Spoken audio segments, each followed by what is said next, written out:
Thank you.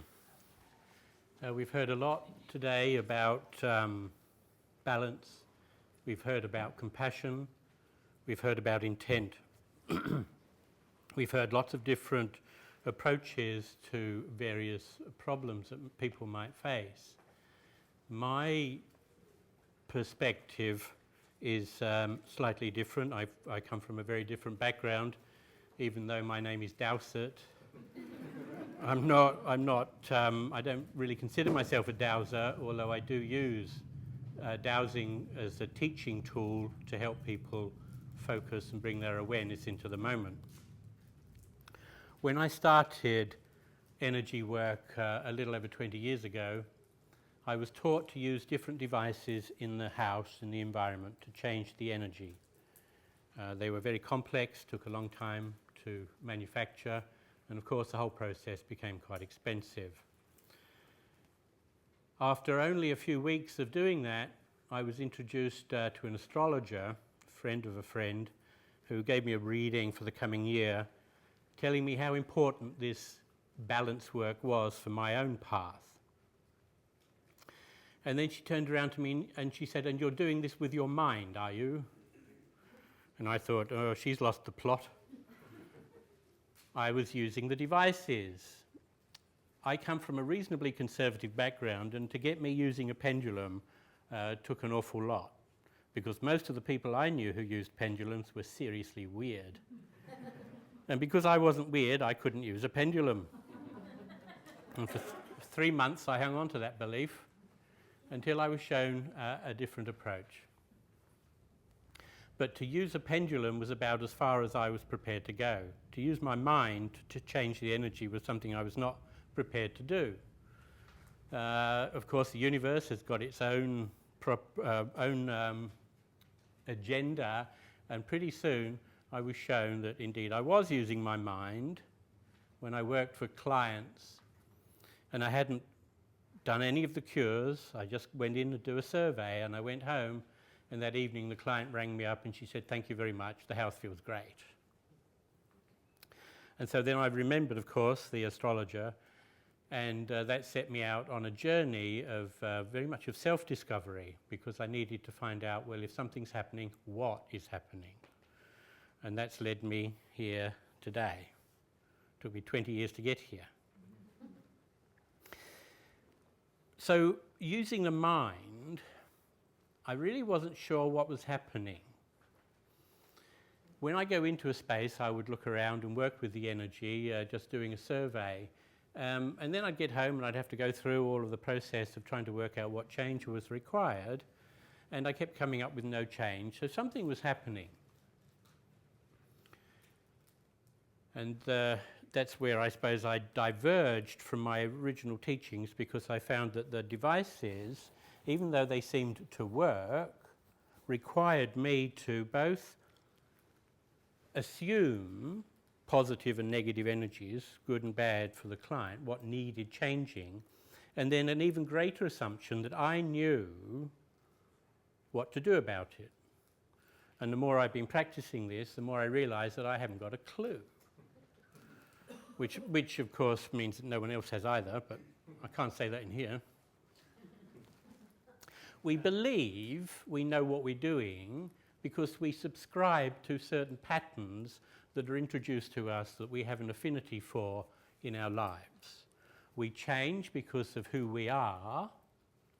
We adapt information according to who we are.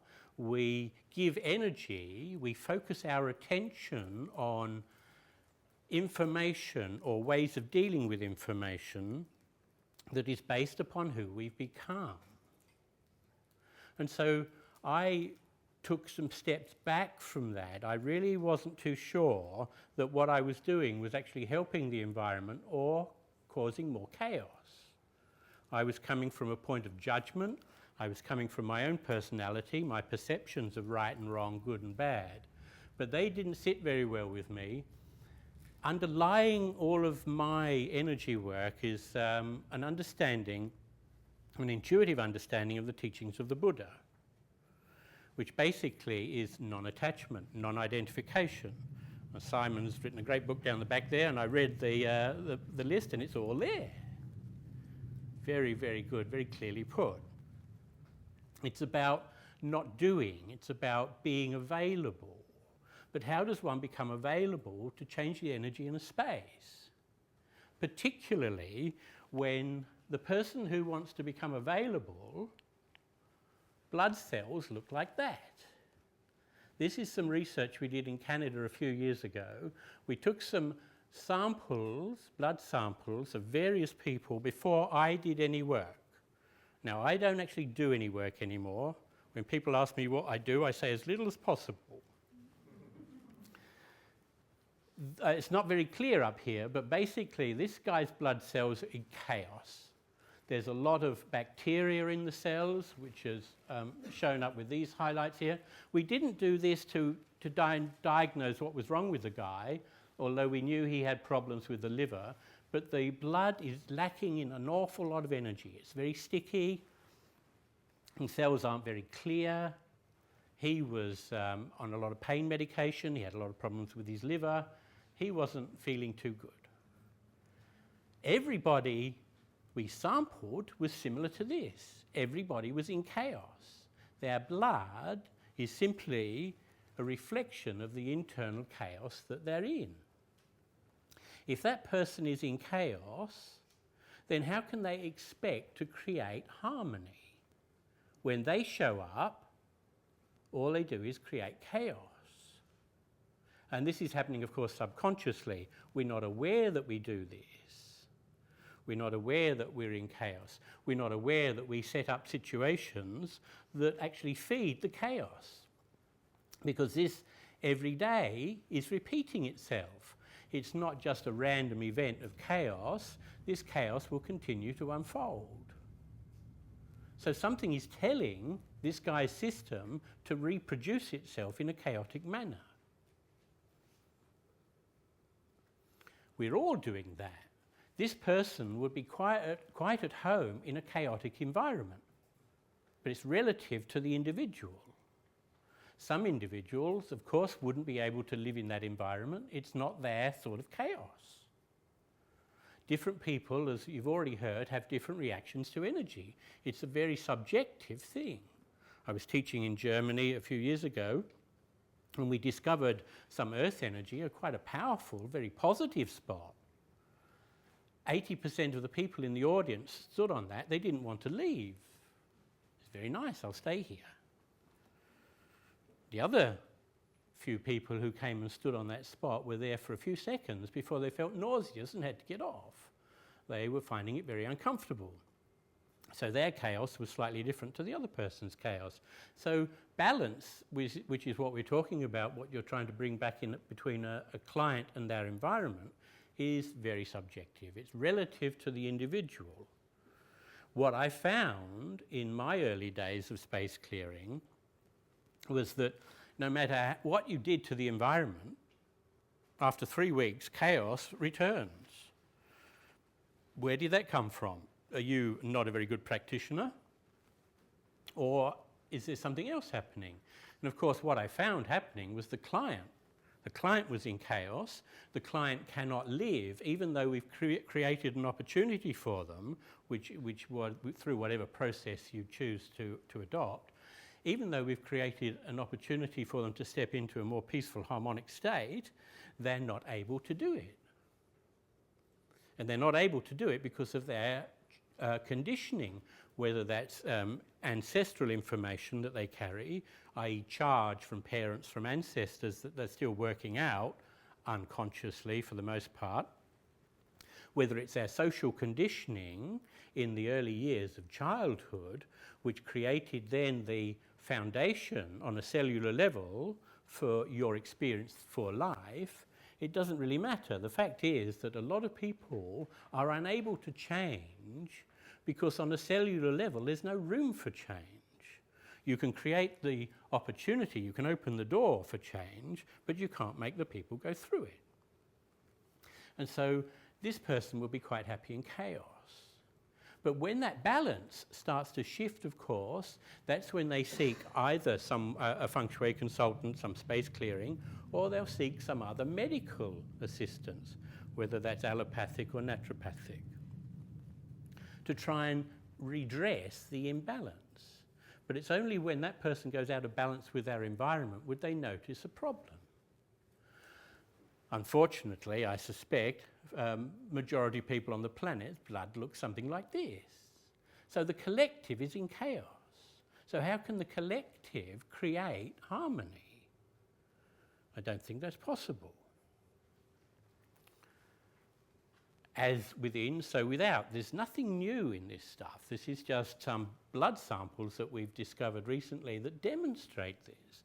There's not only clearing can change this, of course. Acupuncture, massage, Reiki, reflexology, all sorts of processes, meditation can change the blood. But the challenge, of course, is to maintain that change. We've all got different ways of finding peace and harmony, but the challenge is to try and recreate that on a daily basis. I worked with this young man for 10 minutes. And when I say worked, I don't mean I actually did anything.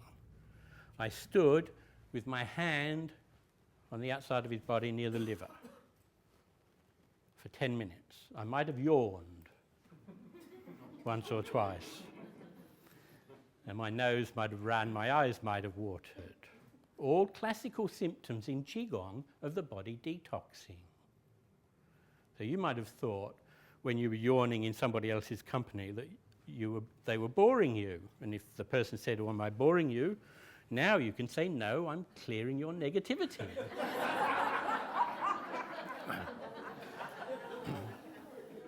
Because if we don't clear it, we take it home with us.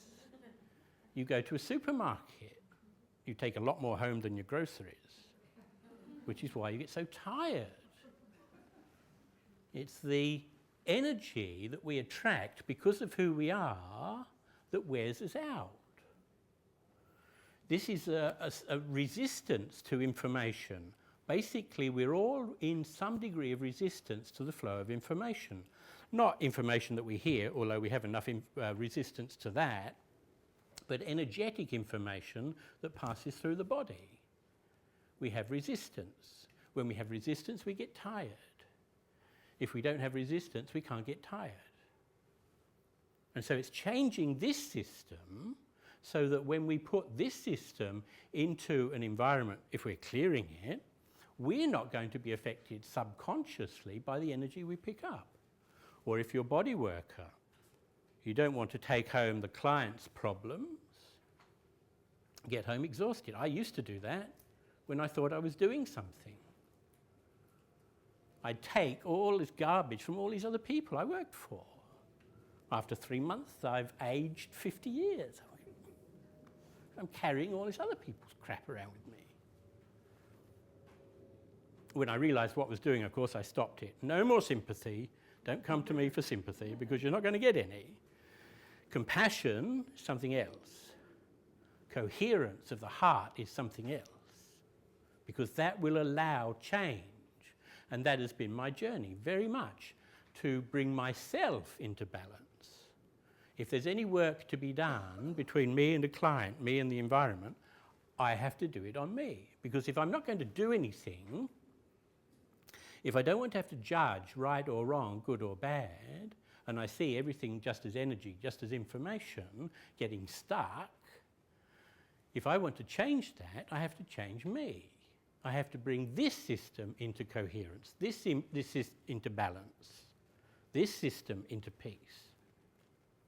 And then wherever I go, I take peace, I take balance, I take coherence, because that's who I've become as a result of that astrologer. Maybe you can't put all the blame on her, but